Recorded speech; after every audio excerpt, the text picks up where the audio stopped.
in the lecture on Wednesday, I didn't get as far as I'd hoped to. So for this Friday's set of lecture notes, I'm not going to solve problems. I'm just going to continue with the content. I'm also going to clarify some of the work that we've done previously. We've been talking about the Carnot engine, which is an idealized engine that works completely reversibly. So basically, it is a system, and this system can do work and it can have heat. But we're going to first put some heat in, then have it do work, then take the residual heat that hasn't been fully used for the work out, and then restore it back to its original position. And it has to go back to the original state because it's an engine and we want to have it keep looping every time. So we're going to have basically some heat bath,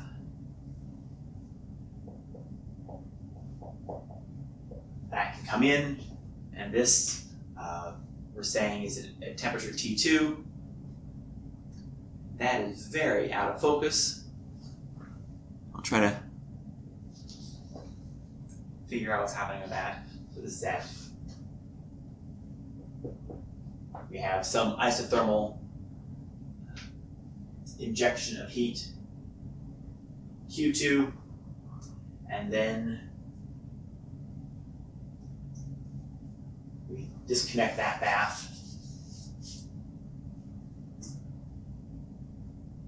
It does some work using some but not all of heat. Then the residual heat is ejected into a second heat bath. This is at different temperature, a lower temperature, because presumably we started out at a high temperature reservoir, and at that constant temperature, that's the same temperature of the system, it injects heat in, the system does work, some of that heat dissipates, reduces the temperature of the system, and the residual heat that wasn't used gets dumped into this heat bath. The heat bath is the same temperature as the system. So that's at T2, and then we disconnect that, and then we have to do some additional work to the system to put it back to its original state.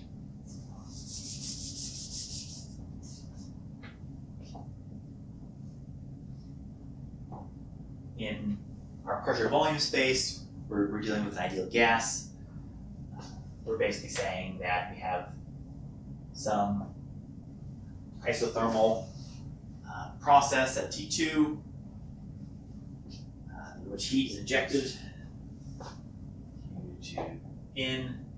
We then have an adiabatic work that's done. That cools the system to temperature T1, T2 goes to T1. We then extract the residual.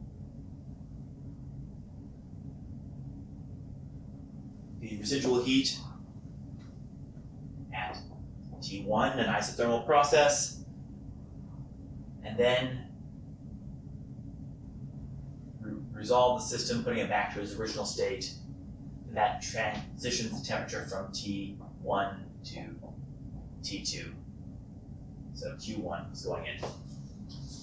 Then we talked about the efficiency of this engine, and the efficiency of this engine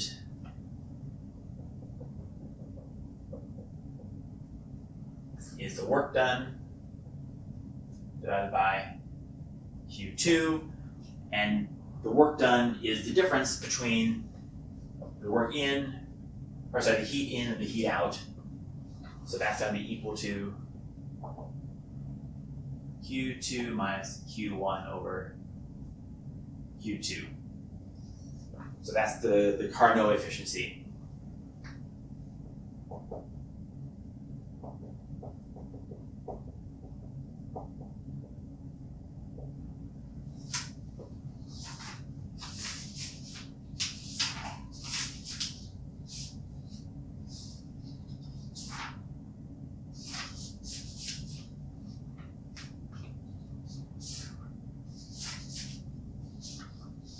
So in class, we talked about this, and we talked about the different stages, the adiabatic and the isothermal processes. And where we ended lecture, we were talking about being able to break this system up into different subsets. So we said, well, we got an engine, which we're calling engine 2-1, but we could have just as well had an engine that did this.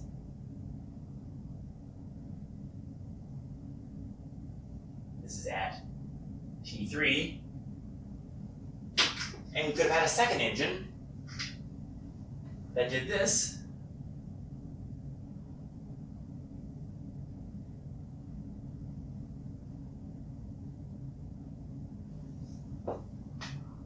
So we could have had 3 temperatures, and we could say that engine 2-1 is equivalent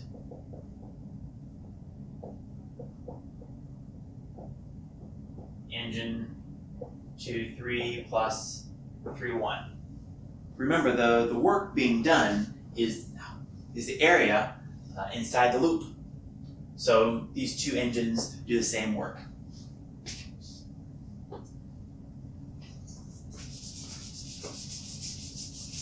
Now, I don't need this anymore, I guess.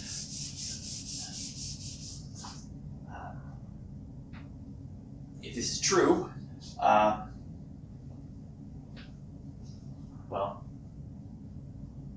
we go back to that Carnot efficiency we had over here. Q2 minus Q1 over Q2. That was our Carnot efficiency. See that in the video? Yeah. Well, that could also be expressed as 1 minus Q1 over Q2. So looking at these ratios, we can have this ratio, Q1 over Q2, these are functions of the temperature. That is a function of T1 and T2. But we could have other ratios as well. So for example, we could have a ratio Q1 over Q3, which is some function of T1 and T3. Or we get a function Q3 over Q2, which is a function of T3 and T2.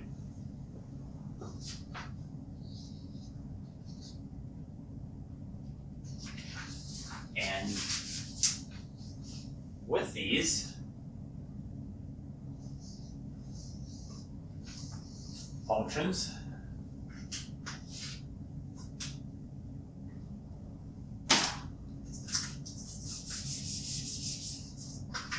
we can express relationships between them because we have Q1 over Q2 divided by Q3 over Q2 equals Q1 over Q3.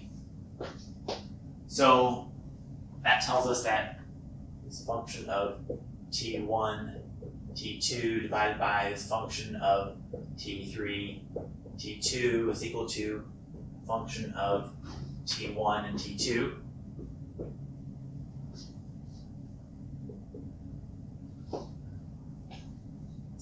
And that's kind of an interesting thing. Sorry, 1 and 3. That's kind of an interesting thing.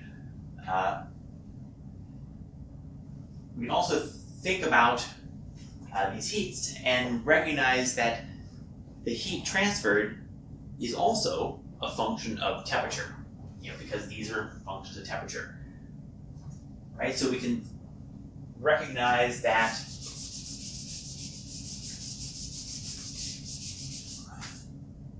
for example, Q2 is some function g of T2. And the easiest function we can write would be to say that it's just equal to the temperature. It's probably not exactly equal, but it's going to be proportional. And it's going to be proportional to the temperature because it makes sense that the heat that's transferred into the system depends on the temperature that is being transferred in. So that's not physically unreasonable, which means that going back to our efficiency,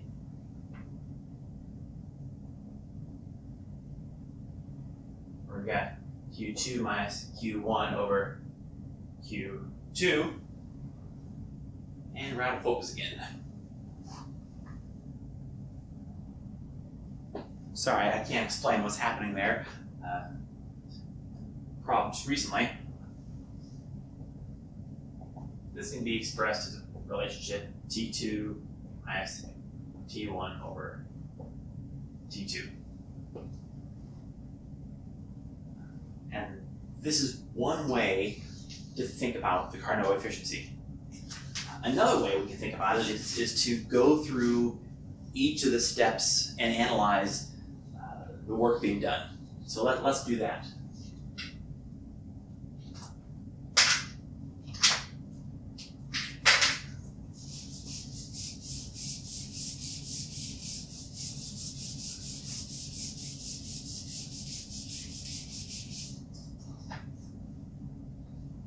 Let's draw our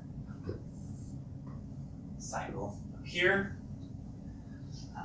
If we start out with the reversible isothermal expansion at T2, then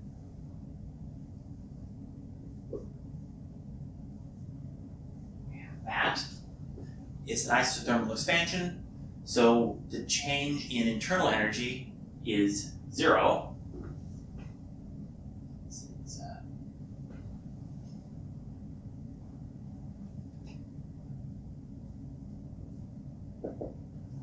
Meaning that Q2 equals W, because there's a change in the pressure volume, so there is a change, there's work. Q2 is the heat coming in, which means that this is RT2 natural log V. I'm calling this point A. This point B, B over BA, and we went through this in class a couple times. Let's change colors and go to the next step. The next step is the work the engine is doing, and this is going to be an adiabatic work. So we've removed the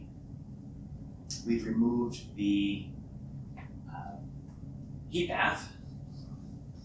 That's going to go from B to C. So it's adiabatic, meaning that Q equals 0. So delta U equals Q minus W. At 0, that's equal to the integral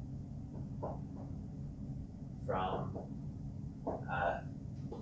T2 to T1, because we have the transition in temperature, and dt.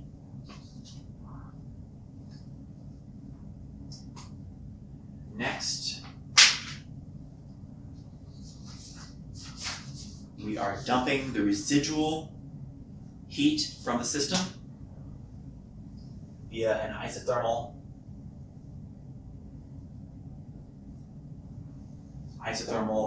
expansion or compression. Again, isothermal, so delta U equals 0, and Q1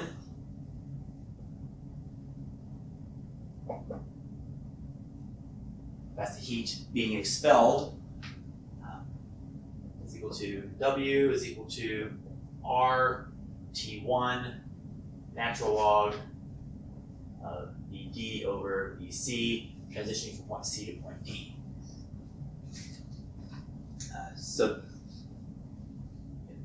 the question, at least when I was a student, was, well, how do you know this? That it's going to go that far? Well, we know exactly how far this transitions because we know how much heat's left in the system, because we know how much work was done. Presumably, if we're watching this system and we can see how much work was done. And last, different color for this. See if the orange marker's got a little bit of life left in it. Lastly, we have to put work back into the system. And again, we're out of focus. We got to put work back into this, some work into the system to go back up to point A and close the loop. We're going to do adiabatic work. So it's adiabatic, so delta U is equal to Q minus W. Q is 0. And again, that is equal to the integral from T1 to T2. So here we're transitioning from T2 to T1. Sorry, from T1 to T2.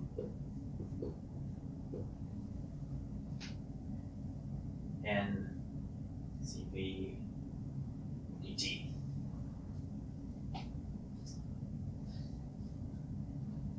And again, the question, how far do we go? Well, we go until we're back at the original state. So if we take and we add up the work that was done, the work is basically expressed here, here, here, and here. Then we have W is equal to R T2 natural log of V over VA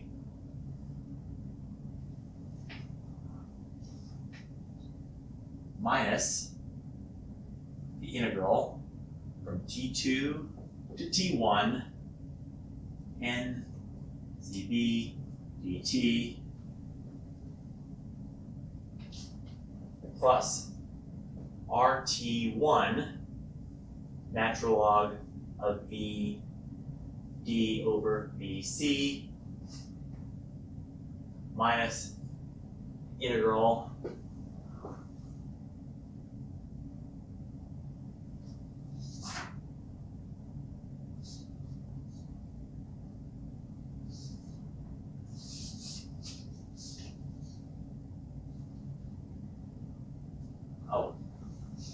sorry, I should point out here that there's a negative sign here and negative sign here.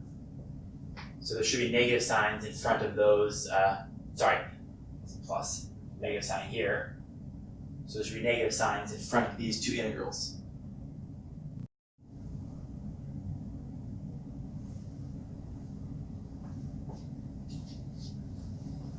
So this is the integral from T1 to T2 N CV dt. Well, these two terms are exactly equal and opposite.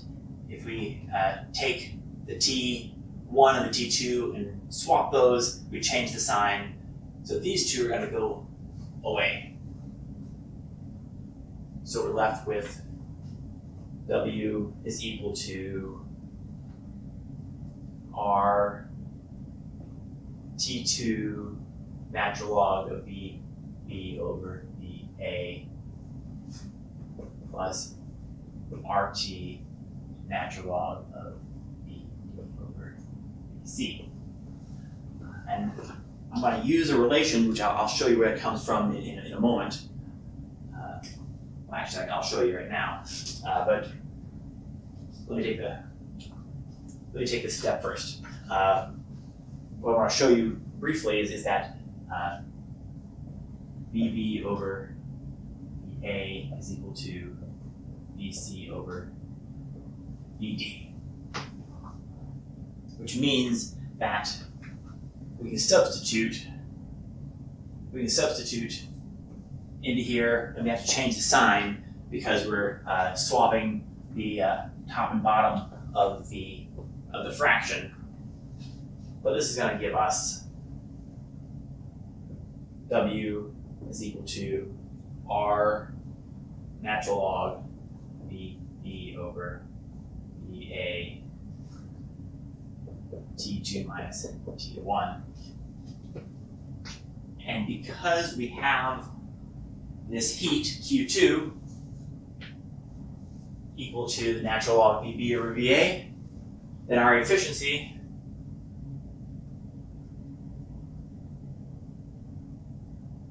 is equal to W over Q2 is equal to R natural log VB over VA delta T divided by R natural log VB over VA T2. So we got a T2 right there. So our efficiency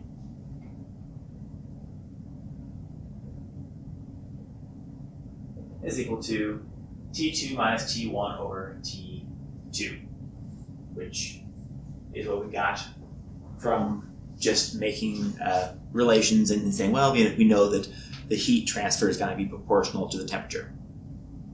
So where did this term come from? That term originates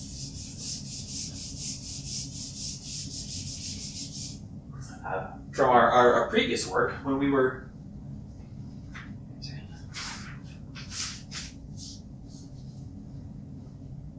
talking about Q's and T's.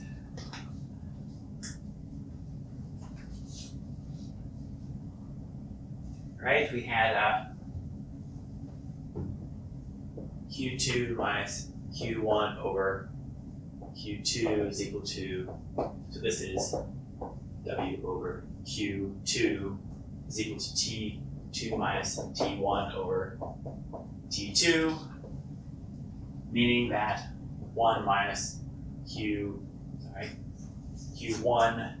over Q2 is equal to 1 minus T1 over T2, or Q1 over Q2 is equal to T1 over T2. So from this, we have that Q1 over T1 equals Q2 over T2, right? We take the T1 down and then Q2 up. And we had the isothermal heat transfer, and I erased it, but you will remember that this gives us RT1 natural log VD over VC over T1, so that term is equal to R T2 natural log of VB over VA over T2. So that's this term. And as a result, we have natural log VD over VC is equal to natural log V over VA.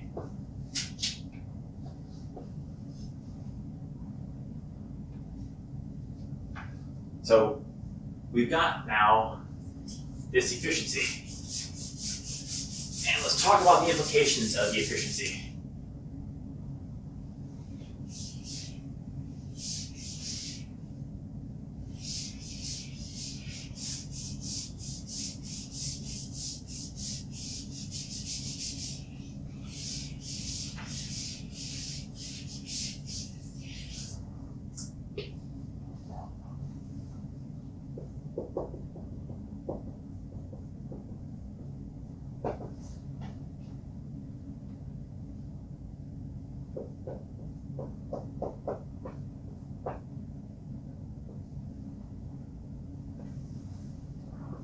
Well, one implication is that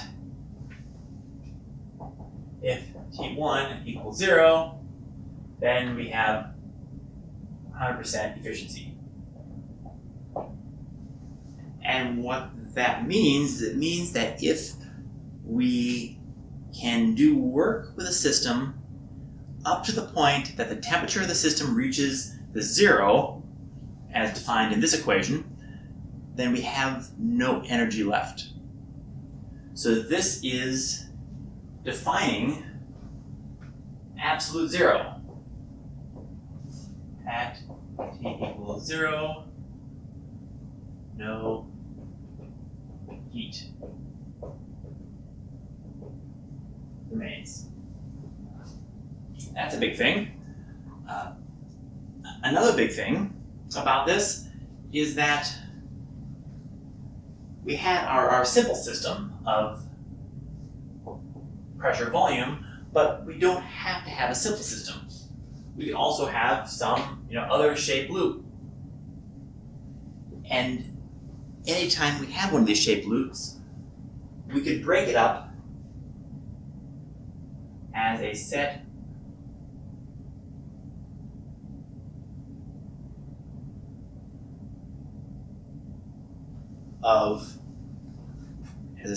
of Carnot cycles.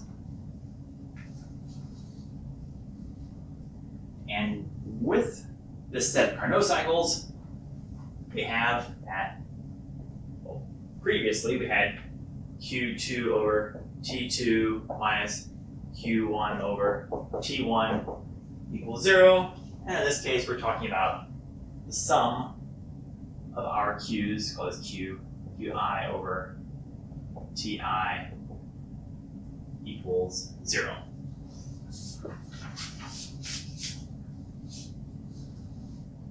So in the infinitesimal limit, then, breaking these up into little del Q's, we have some integral del Q over T equals 0. And this, around some closed loop,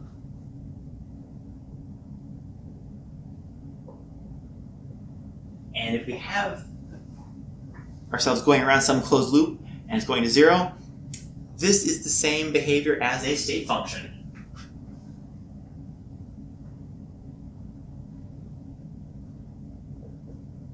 It behaves state function blank. And this state function actually is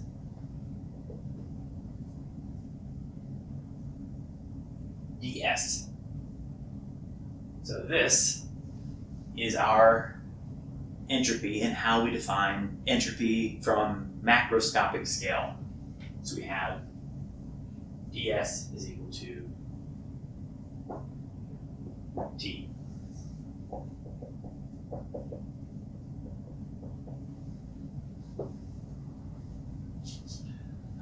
In the case of this Carnot engine, if we go around the loop, it goes to 0. And if we're not going all the way around the loop, then we just have that this ds is the reversible heat that goes in. Remember, everything we're doing with the Carnot engine, these are completely reversible. It also means that if we're doing this in a non-reversible fashion, ds not equal 0 is equal to ds, and that is the irreversible entropy. And in the previous lecture we talked about this, and this is the heat that is coming from degraded work. This S is a state function, and it has all the rights and responsibilities therein. No, it's a state function, so it has the ability to be, it depends only on the state that it's in, not on the path between states. And the interesting thing about entropy is that in this case it's always increasing. And we saw this in the last lecture that whatever we did, whether it's a compression or an expansion, if there's some degraded work, that degraded work results in an increase in the entropy. The entropy also tells us about what the maximum work is that can come out of a system. Okay, so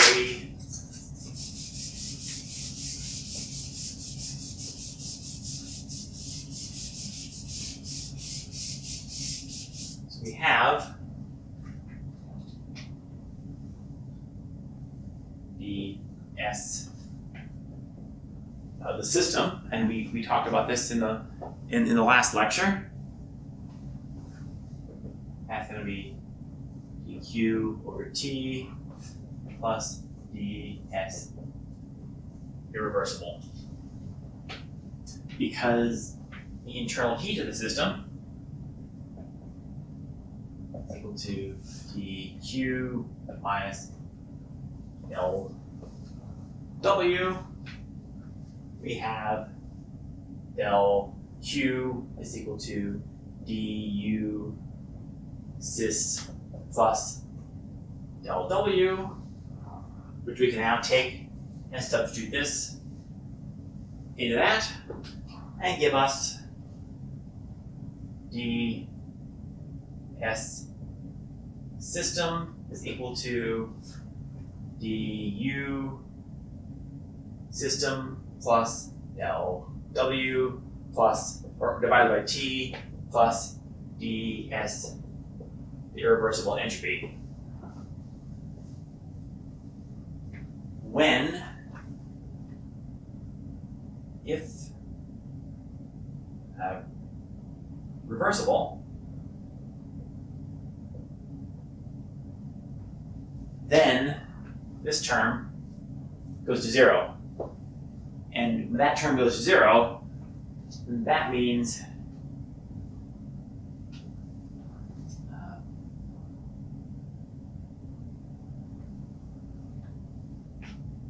that this term is going to give us the work. And let's rearrange this to dW is equal to T ds system minus du system minus T ds irreversible. So this is the term that goes to 0, which means that this is the maximum work we can get out of this system. So what's the punchline of this? Well, the punchline is we just defined a new state variable called an entropy, and this entropy plays with the other state variables, most notably the internal energy. All right, so we've got some du is equal to del Q minus del W, and we've got our reversible entropy, ds is equal to del Q over T, meaning that del Q is equal to T ds. We have, so this is going to go into that term, and we have our work. And remember, our work is everything in the system which is not heat. In the case of our ideal gas at constant pressure, we have P dV. If we have other work terms, we have plus ... So remember, when we take this and we want to generalize this and talk about stress strain or talk about electric or magnetic fields, we're putting all of that into here. But just for our simple system, we've got this, and this W is put in there. So we have du is equal to T ds minus P dV, which means that U is a function of the entropy and the volume in our system. Remembering that we defined our work to be pressure, volume, and constant pressure. What this also means is it means that du is equal to the partial of U with respect to S at constant volume ds plus partial of U with respect to volume at constant entropy dV, which means that the temperature is the partial of U with respect to S and constant volume, and the pressure is the partial of U with respect to volume at constant entropy. So we're able to use these rules from our multivariable calculus to get what we want.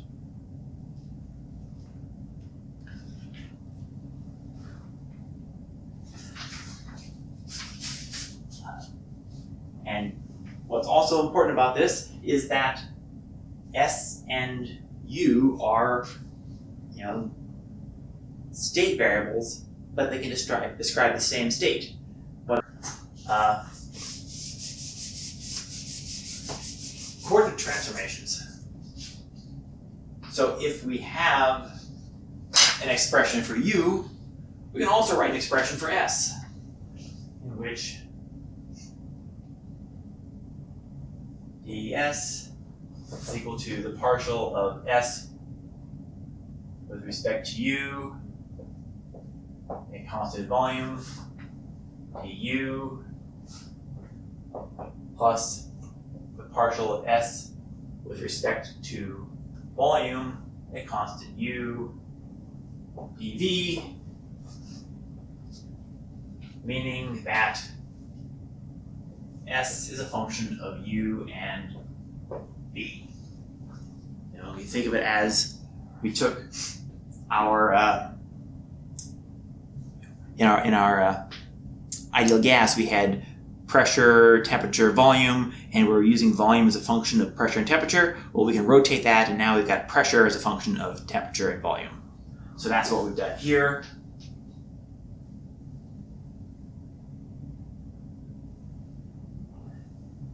And using these relationships,